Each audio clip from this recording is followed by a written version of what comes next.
Là, à travers les photos, nous allons voir un petit peu cette expression de ce qu'on vient de voir à travers une typologie variée des maisons. Là, on retrouve donc le modèle de la maison Kabyle. Donc, c'est une maison, comme on vient de voir, de l'extérieur. C'est une maison simple, c'est un monobloc à double toit pentu en tuile rouge et qui est bâti à l'aide de murs porteurs en pierre.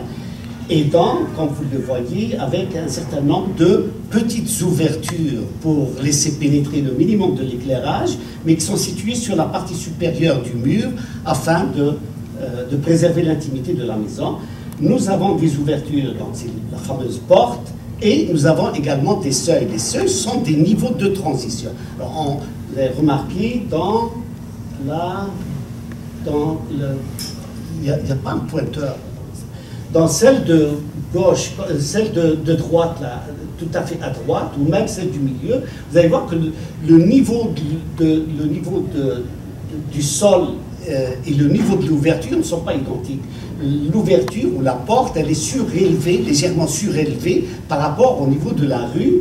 Ça, symboliquement, ce sont ce qu'on appelle les seuils. Voici un élément d'articulation qui distingue entre un niveau public et un niveau privé. Donc, ça, c'est pour décoder cela au niveau de la fonctionnalité de l'espace et au niveau du vécu de cet espace, que l'on passe d'un niveau à un autre, et ainsi de suite. Nous pouvons remarquer un certain nombre de solutions pour exprimer cette hiérarchie.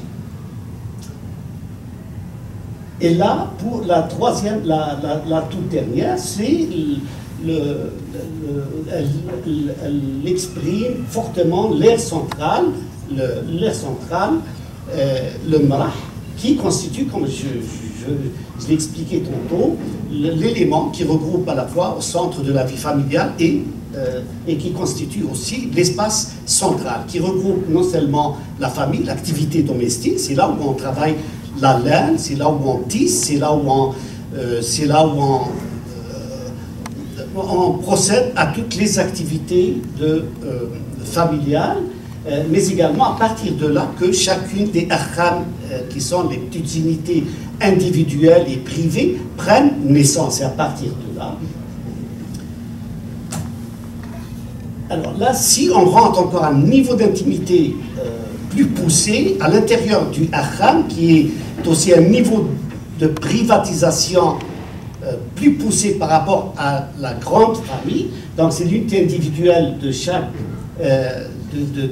couple, on retrouve les mêmes notions. Donc on rentre dans le haram, nous avons l'air central qui regroupe à la fois, qui regroupe la famille, qui est le centre de l'activité familiale et domestique. C'est également l'espace de stockage, c'est également l'espace de stockage des réservoirs, et c'est également l'abri des animaux.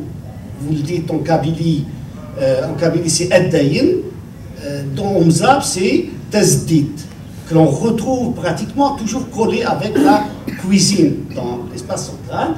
Alors, l'animal, donc on vient de voir que l'animal fait partie également de la vie quotidienne et de la vie domestique, non seulement en tant que source nourricière, mais également comme moyen de travail et de transport dans certains cas, et également un générateur de chaleur. Donc il y a un effet thermique à les abriter à même l'espace familial. Et puis on remonte, vous allez voir, en haut, le niveau supérieur, c'est la pièce intime du couple, mais elle n'est pas située au même niveau du sol de la pièce centrale. On doit monter à travers ce banc, ça veut dire sur la partie supérieure ou par-dessus Ad-Dayin, pour pouvoir pénétrer dans la pièce centrale. C'est un indicateur, c'est un cheminement donc ponctué par un certain nombre de seuils qui nous interpellent par rapport au niveau d'intimité dans lequel nous sommes. Donc il y a une succession d'espaces qui n'est pas brutale, mais elle est harmonieusement articulée. Au niveau constructif, là, nous sommes toujours dans la maison Kabyle, j'espère que je suis encore dans le temps. Dans la maison Kabyle, comme vous voyez, c'est une maison entièrement faite à l'aide de la pierre locale. C'est une construction en dur, avec des murs épais en pierre. La charpente, par contre, toute la structure, elle est faite en charpente locale. On voit très bien des éléments verticaux et les solives pour la tapisserie du toit, elles sont toutes faites à l'aide de charpente locale.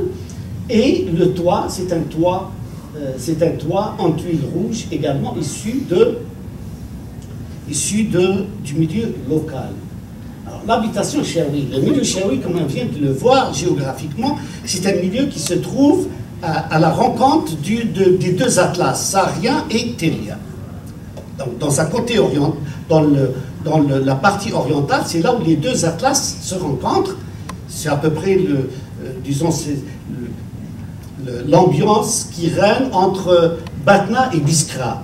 On est dans un milieu à la fois montagnard, sur des massifs montagnards de l'Atlas télien, avec tout ce que cela comporte comme caractère climatique, mais également on est à la limite du milieu oisien, avec tout cela, ce que cela induit comme caractère et contrainte climatique. Donc, on retrouve là, par contre, des maisons, pas comme en Kabylie, ce sont des maisons étagées. Là, l'étage ne pose plus problème, comme c'est le cas peut-être dans des climats plus rudes et à neige. Là, on se retrouve avec des maisons étagées et qui, tout simplement, épousent la pente naturelle du site. Ça veut dire qu'au lieu de creuser, là, il y a une question de coût, au lieu de creuser pour construire la maison, au contraire, on exploite le niveau naturel de la pente pour pour construire un niveau de la maison. Dès qu'on remonte la pente, on va retrouver l'accès au deuxième niveau de la maison. Donc, ce sont des maisons également construites à l'aide de matériaux ondulés, de la pierre locale, avec toujours une charpente locale, comme vous voyez, des éléments verticaux, des éléments de franchissement, et puis une structure, une toiture à terrasse. L'habitation en Mzab. Le Mzab, on se situe dans un autre milieu complètement différent. C'est carrément un milieu oisien, où on retrouve exactement les mêmes notions, les mêmes éléments, sauf que ça varie en fonction de ce que la contrainte du milieu et les potentialités du milieu procurent. Alors, nous avons en Mzab la même chose, la centralité dans toutes ces maisons, par exemple, surtout celle du milieu, là, voici un lorsqu'on rentre, c'est exactement dans cet espace que l'on se retrouve, mais on n'y accède pas d'une façon directe, on y accède à travers la skrifa, qui est un petit élément de transition qui va distinguer toujours entre l'extérieur et l'intérieur, et que l'on se retrouve dans un niveau d'intimité.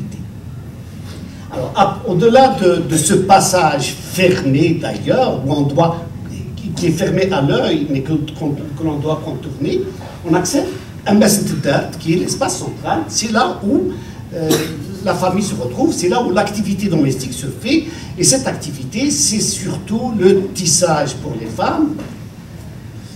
Dans un coin, nous avons Innayin, ce qui est la cuisine, un autre coin, Tazdid, qui est l'abri des animaux. Par contre, ici, là, on a ce sont des murs faits épais en pierre, mais ce sont des façades aveugles. Ça veut dire que tous les murs sont des enveloppes aveugles où il n'y a aucune ouverture pour préserver la maison des rayonnements solaires. Et au contraire, c'est Shbek, comme on retrouve le trou de lumière là au milieu, que l'on retrouve à l'étage, qui constitue la source principale d'éclairage et d'aération. La même chose aussi au niveau constructif. au niveau constructif, c'est exactement la même chose. Nous avons des éléments verticaux qui peuvent être faits, soit surtout en mzab, c'est plus avec de la pierre, et nous avons une charpente locale qui sert pour les éléments de franchissement et pour les tapis qui constituent les pans des toits terrasses.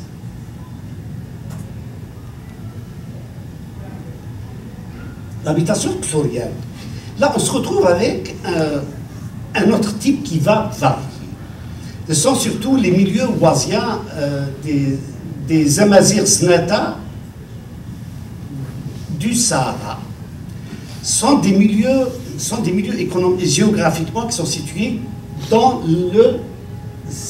plein Sahara, surtout qui ponctuent les cours d'eau des grands arcs orientales et occidentales.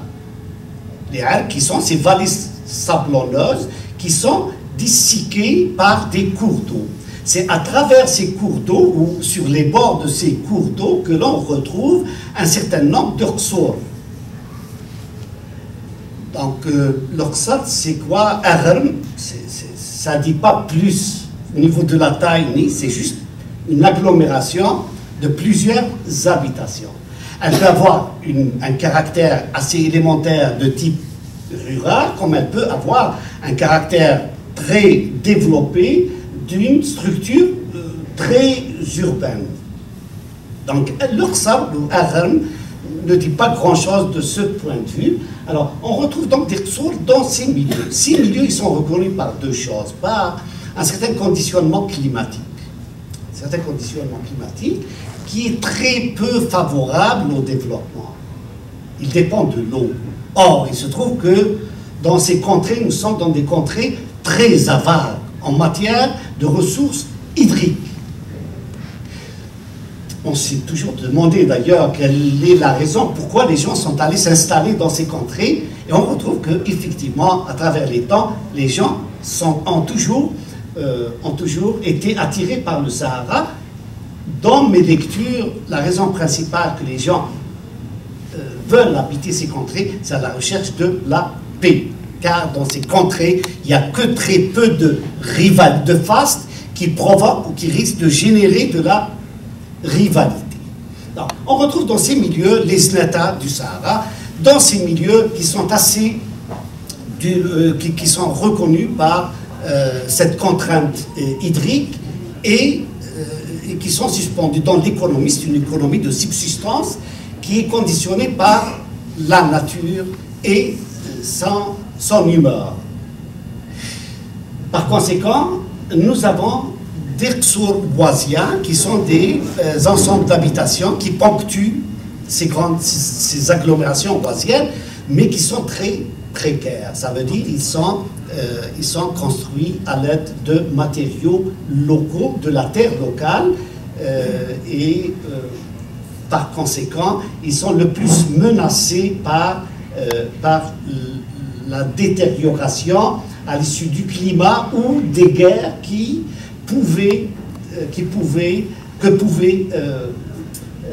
auxquelles pouvaient faire face ces populations. Donc ce sont les Qsur.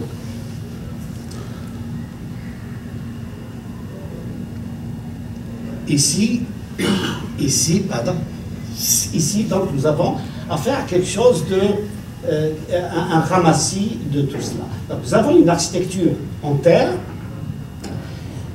Quoique le matériau est précaire, vous allez voir que l'art et le savoir-faire témoignent d'un niveau très poussé de civilisation architecturale.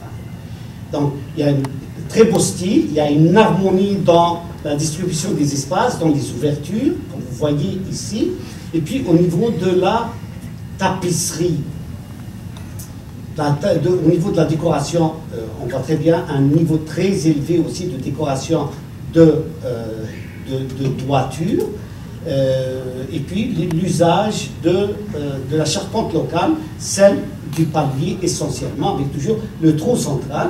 Quand vous voyez la façade tout à fait en bas, vous voyez, même si le mur de façade est un mur fait la construction témoigne d'une construction assez précaire faite à l'aide de la terre. Mais vous voyez le procédé, la décoration, elle est là. Tous les triangles qui façonnent, qui couronnent la façade et l'entrée, qui témoignent une fois de plus d'un art de bâtir très poussé. La même chose, nous avons également ici une panoplie de types qui nous permet de voyager à travers les territoires amazirs. Nous avons donc tout à fait à droite le style d'habitation à fort, carré, que l'on retrouve dans l'Atlas marocain. Nous avons par la suite les rsours du sud tunisien, creusés même à l'intérieur de ces monticules qui sont faits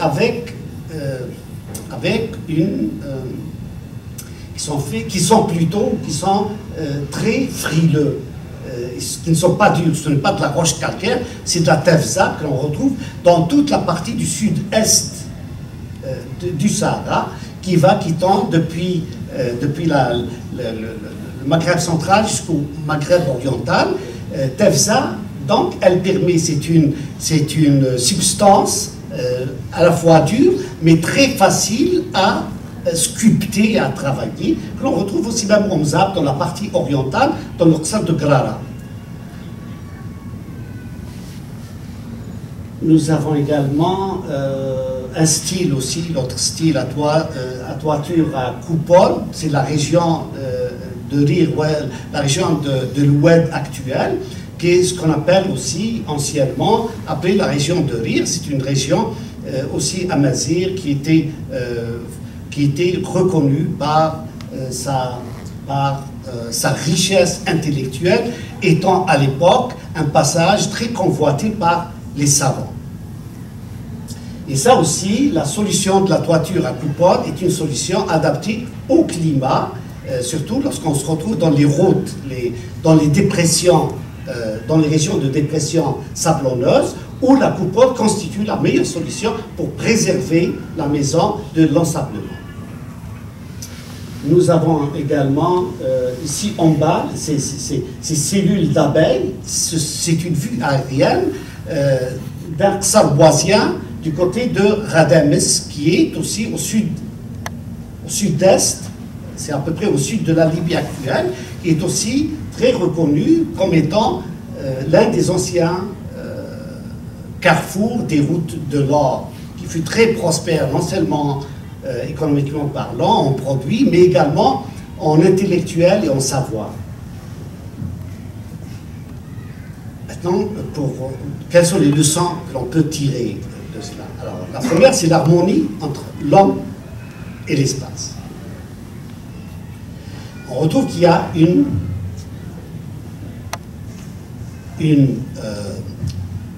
correspondance entre la structure de l'habitation et la structure de la famille.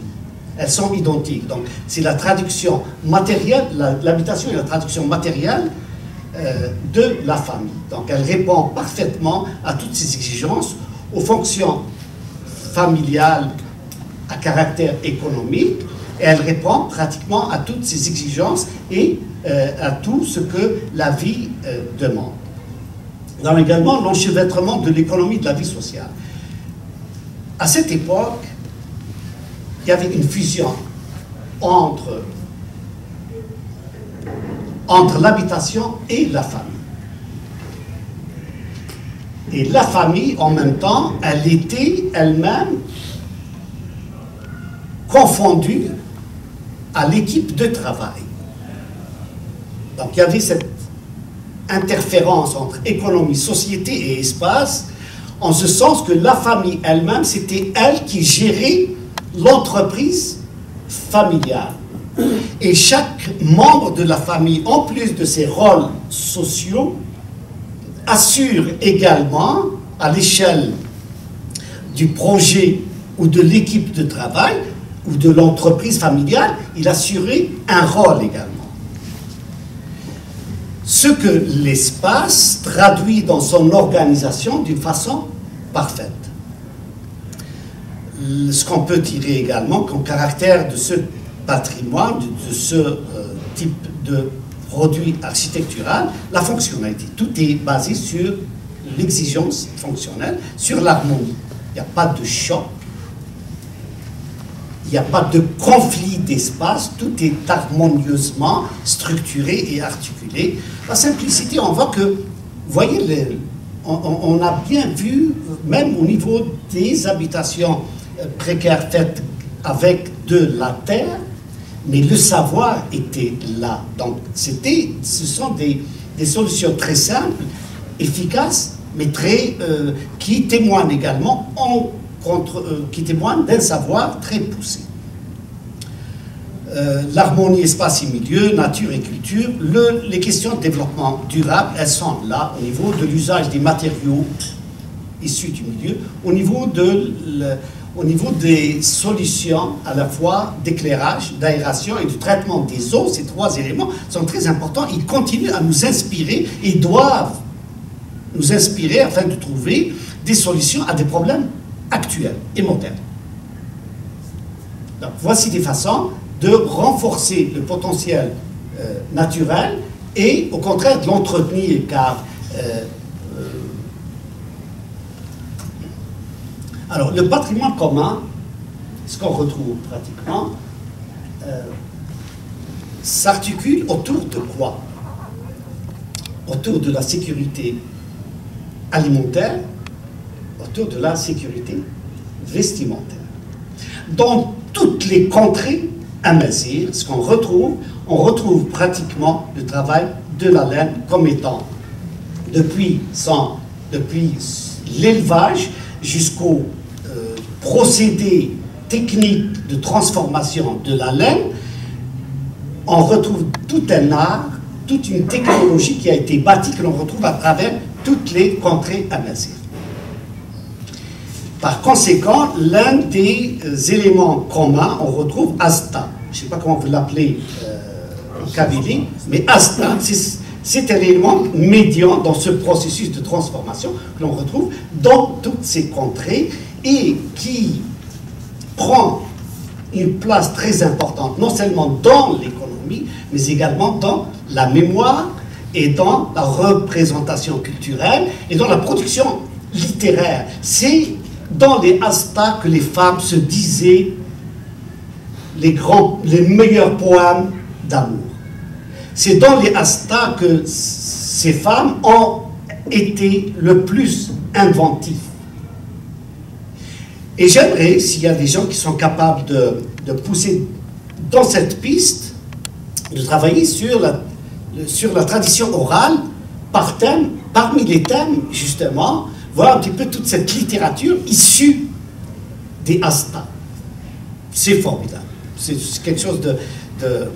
Pourquoi? Parce que c'était l'époque où les hommes partaient loin pour rechercher de la nourriture, que la femme restait pour garante de la tradition et de la famille. C'est là où que ce temps lui inspirait de produire ses poèmes et de dire des choses pour chanter son amoureux. Et également, nous avons quoi? Nous avons, après cela, nous avons la céréale, le blé, comme étant aussi au centre de toute une culture qui témoigne de la sécurité alimentaire. Depuis sa production jusqu'à son traitement, jusqu'à son stockage, jusqu'à toutes les dérivés qu'il peut générer, jusqu'au stockage. Vous voyez que nous avons toute une technologie, toutes les silos, les réservoirs qui sont décorés, et on retrouve Tessirt, je ne sais pas si vous en dites la même chose, Tessirt, et on retrouve donc à la fin du processus donc le pain comme étant Aram Noufa, qui est à la fin de ce processus. Donc pour dire que quand même, nos ancêtres ont été très ingénieux en matière de sécurité à la fois alimentaire et vestimentaire. Et ce sont ces deux thèmes qui constituent un centre vital de notre culture, à la fois technologie, société, littérature, etc. On peut beaucoup tirer de cela et que l'on retrouve dans toutes les... Ce qui également, dans ce patrimoine commun, nous avons l'art décoratif. On voit ici toute une panoplie, non seulement de motifs, à la fois géométriques et floraux, mais on retrouve également des plateformes privilégiées pour cette expression artistique. Donc, on retrouve en haut, ça c'est surtout en Kabylie que c'est répandu, la décoration des soubassements de murs. En Mzab, on fait exactement la même chose, mais avec des tapis muraux qui cachent le soubassement en reprenant exactement les mêmes motifs. Alors, nous avons donc les murs, nous avons la tapisserie qui est un domaine très varié, qui constitue l'expression la plus, ou la plateforme, plutôt le support d'expression artistique le plus répandu en Mzab. Au niveau vestimentaire, c'est-à-dire le gilet, pantalon, kshabia, burnos, etc., jusqu'aux divers tapis, les tapis de sol, les tapis de soubassement, les tapis de plafond. Et nous avons également les façades de maisons. Vous voyez, une façade en terre, mais qui n'a pas abandonné son art et son attachement à l'art décoratif. État des lieux, maintenant, je vais vous choquer. Maintenant, passons aux choses que l'on doit se dire et à la vérité que l'on doit voir en face de nous. Voici l'état de notre patrimoine. Il est exposé du matin au soir à la dégradation. La première dégradation, le premier facteur de dégradation, c'est l'homme. Celui qui abandonne sa maison, qui ne l'entretient pas, est en train tout simplement de la pousser à la disparition. Le deuxième facteur, ce sont le climat ou les facteurs naturels. On voit très bien, non seulement les maisons en terre, précaires en terre que l'on voit ici, qui doivent être du style eurasien, mais également même les maisons au milieu, les maisons en pierre, avec des matériaux solides et durs qui sont également menacés. On voit très bien ce que notre patrimoine subit comme dégradation. Inspiration. On reprend l'espoir. Il y a de l'espoir. C'est vrai qu'il y a des situations choquantes, mais il y a également des situations réjouissantes. J'ai pris juste à titre d'exemple quelques exemples. On voit très bien comment on arrive à associer modernisme et tradition. On reprend néanmoins la configuration d'un akhan à l'intérieur du salon.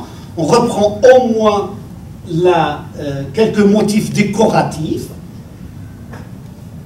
Et là en bas, on est encore mieux, on est passé à un niveau plus poussé de la valorisation du patrimoine. On retrouve pratiquement une maison refaite avec tous les caractères de la maison traditionnelle. Ça, c'est une maison en Mzab avec tous les éléments que l'on retrouve également. Et puis, quelque chose aussi qui va nous inspirer davantage, ce sont quoi? Les deux images complètement à droite, c'est d'abord surtout la volonté de l'homme. Nous avons des jeunes fortement attachés à leur patrimoine et qui affichent une volonté ferme de prendre en charge au moins une partie de la valorisation de ce patrimoine. On les voit là, ce sont des volontaires qui interviennent, qui sont actifs dans des associations sociales, généralement des architectes ou tout simplement des gens attachés à la culture, au patrimoine, qui, avec le moyen de la Touisa, se portent volontaires pour la restauration de maisons. On les voit à l'œuvre. patrimoine vivant. Nous avons une partie de ce patrimoine qui est aussi vivant dans notre vie quotidienne. Elle s'impose à nous dans notre vie quotidienne et dans notre vie économique. On le voit très bien. Ce sont des éléments qui constituent toujours des sources de gains et de revenus économiques et qui sont présentes par conséquent dans notre vie sociale. Il y a un besoin, les gens les achètent, par conséquent il y a une demande à ce que les gens en fassent leur travail. Avant de terminer, je vous laisse la parole à vous. Alors, voici les questions que je vous pose. Quel est l'état de ce patrimoine à vos témoignages? Que faire avec ce patrimoine? Est-ce que ça vaut la peine d'investir dans ce patrimoine? Ça servirait à quoi? Et quelles en sont les attentes? Qu'est-ce qu'on peut faire si on doit valoriser ce patrimoine? Comment financer sa mise en valeur et son entretien? Comment le valoriser? Quel nouveau rôle et quelle fonction lui attribuer? Que pourraient faire les personnes et les associations? Y a-t-il quelque chose que vous pourriez faire ou que l'on va sortir avec aujourd'hui comme résolution? Ne serait-ce qu'un simple geste que l'on peut poser qui puisse avoir de l'effet, un effet plutôt inspirant pour le reste des gens. Je vous remercie pour votre attention.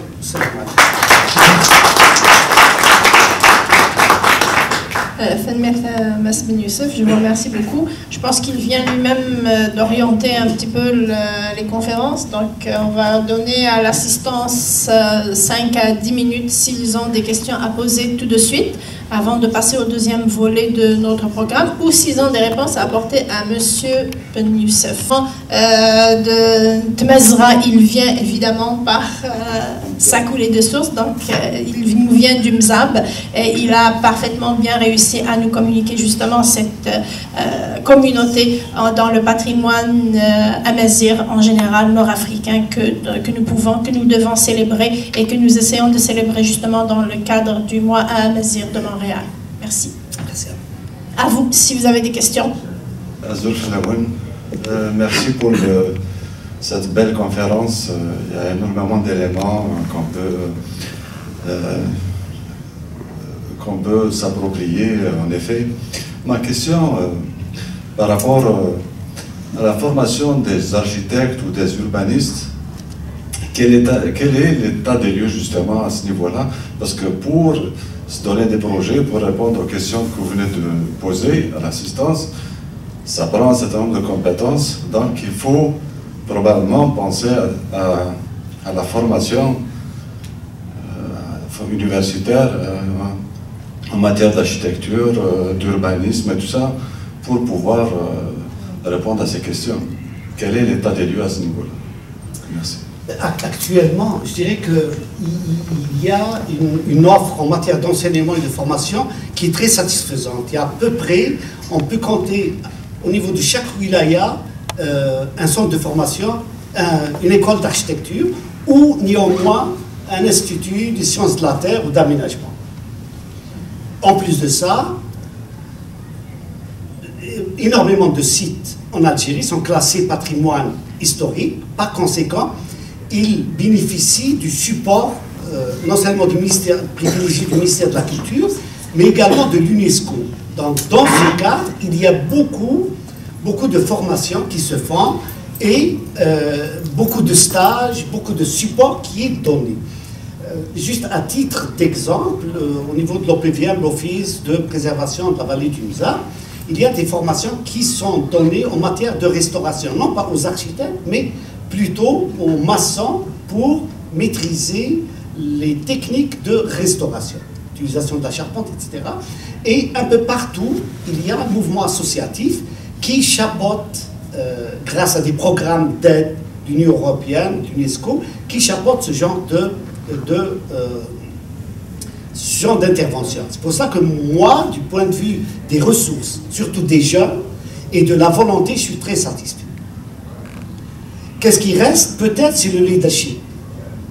C'est l'une des raisons, l'un de mes messages aujourd'hui, je voulais dire que il va falloir qu'il y ait des leaderships, des gens ou des associations ou des personnes morales qui doivent mener et guider ces jeunes et canaliser leur énergie.